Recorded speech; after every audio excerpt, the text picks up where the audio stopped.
Team Sin or Team Satan. I want Team Jesus.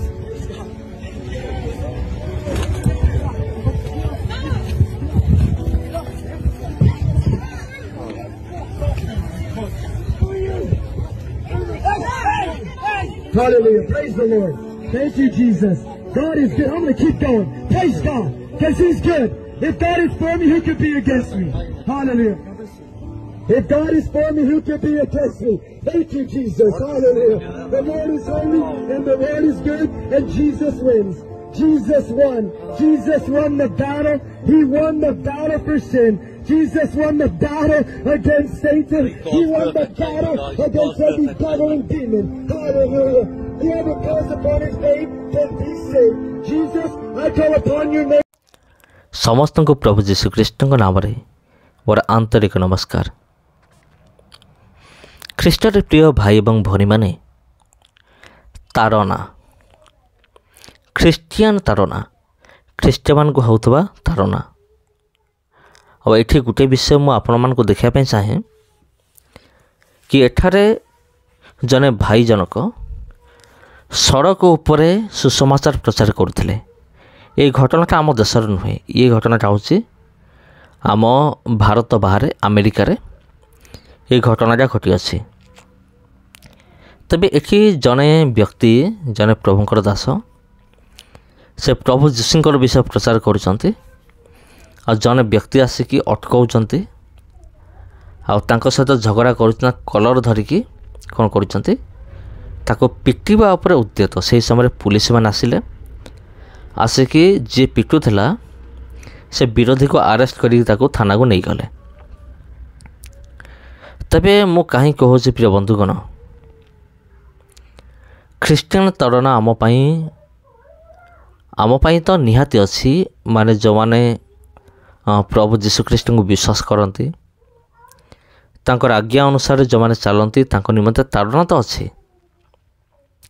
କିନ୍ତୁ ଗୋଟିଏ ବିଷୟ ମୁଁ କହି ରଖୁଛି ପ୍ରିୟ ବନ୍ଧୁଗଣ, ଏ ତାରନା ଆଜିର ନୁହେଁ, ଇଏ ହେଉଛି ବିଗତ ଦିନମାନଙ୍କର ହଜାର ହଜାର ବର୍ଷ ଧରି ଖ୍ରୀଷ୍ଟିଆନ ଲୋକମାନଙ୍କ ପ୍ରତି ତାରନା ରହିଆସିଛି।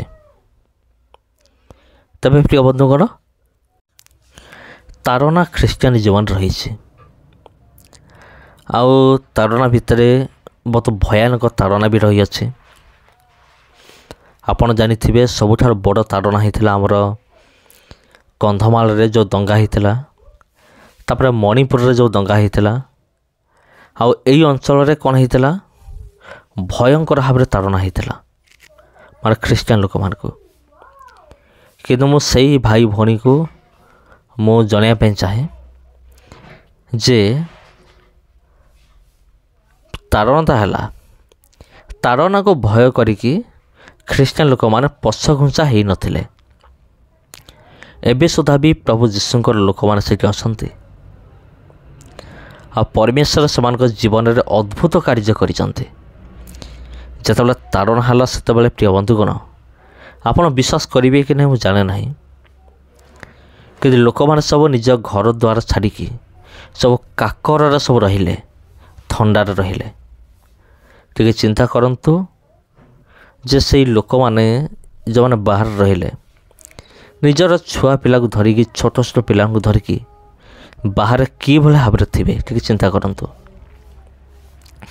କାରଣ ମଣିପୁରରେ ଏମିତି ଭୟଙ୍କର ତାଡ଼ନା ହେଇଥିଲା, ଆପଣ କଳ୍ପନା ମଧ୍ୟ କରିପାରିବେ ନାହିଁ। ଆଉ ବର୍ତ୍ତମାନ ତ ସେଠି ରାଷ୍ଟ୍ରପତି ଶାସନ ଲାଗୁ ହୋଇଯାଇଛି। ସେ ଯାହା ବି ହେଉ, ଜଣେ ଖ୍ରୀଷ୍ଟିଆନ ଜୀବନରେ ତାଡ଼ନା ଅଛି।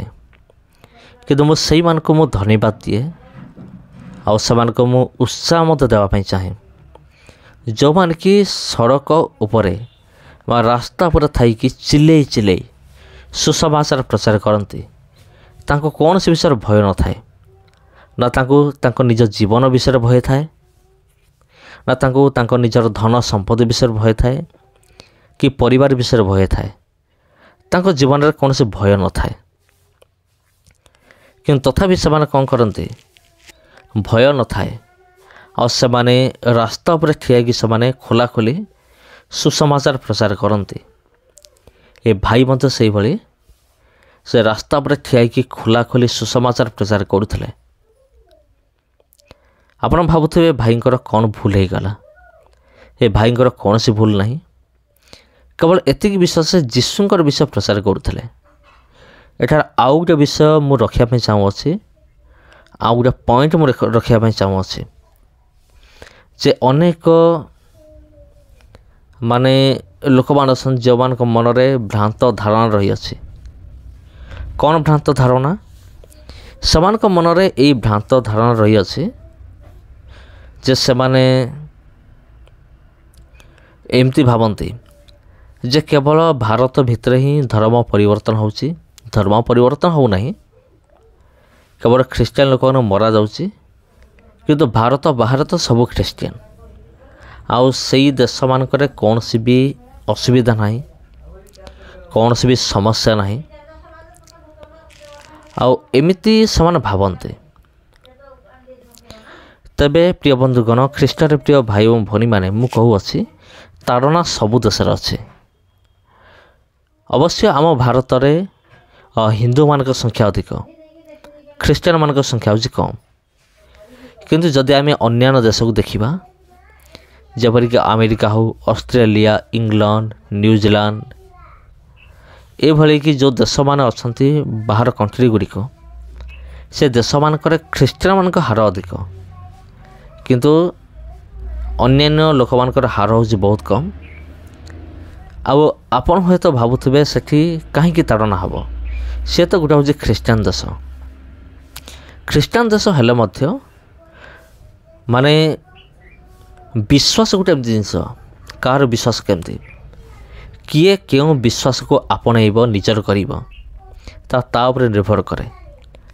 ଯଦି ଜଣଙ୍କର ବିଶ୍ୱାସ ଆଉ ଜଣଙ୍କୁ ଭଲ ଲାଗିଲା ନାହିଁ, ତେବେ ସେ ବିରୋଧ ମଧ୍ୟ କରିପାରେ ଯେ ତୁମେ ମୋତେ ଏଇଟା କାହିଁକି ତୁମେ କହୁଛ।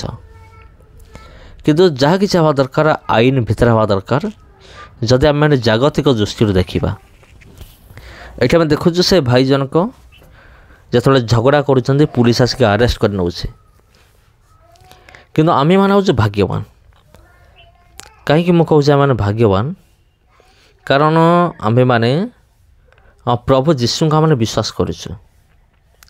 ଆଉ ତା ସହିତ ଆମେମାନେ ଏମିତି ଗୋଟେ ଦେଶରେ ଆମେ ଅଛୁ, ଯେଉଁ ଦେଶ ହେଉଛି ଏକ ଧର୍ମ ନିରପେକ୍ଷ ରାଷ୍ଟ୍ର।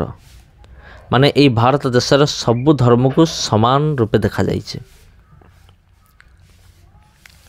ଜଣେ ଖ୍ରୀଷ୍ଟିଆନ ଚାହିଁଲେ ହିନ୍ଦୁ ହୋଇପାରିବ, ଜଣେ ହିନ୍ଦୁ ଚାହିଁଲେ ଖ୍ରୀଷ୍ଟିଆନ ହୋଇପାରିବ, ଜଣେ ବୁଦ୍ଧିଷ୍ଟ ସେ ଚାହିଁଲେ ହିନ୍ଦୁ ହୋଇପାରିବ, ମୁସଲିମ ହୋଇପାରିବ। ସମସ୍ତେ ନିଜ ନିଜ ଧର୍ମକୁ ଗ୍ରହଣ କରିବାର ସ୍ୱାଧୀନତା ଆମର ଏ ଭାରତ ବର୍ଷରେ ରହିଅଛି। ଆଉ ସେଥି ନିମନ୍ତେ କ'ଣ ଅଛି? ଆଇନ କାନୁନ ଅଛି। ସେଥି ନିମନ୍ତେ ଧାରା ଗୁଡ଼ିକ ସବୁ ରହିଅଛି।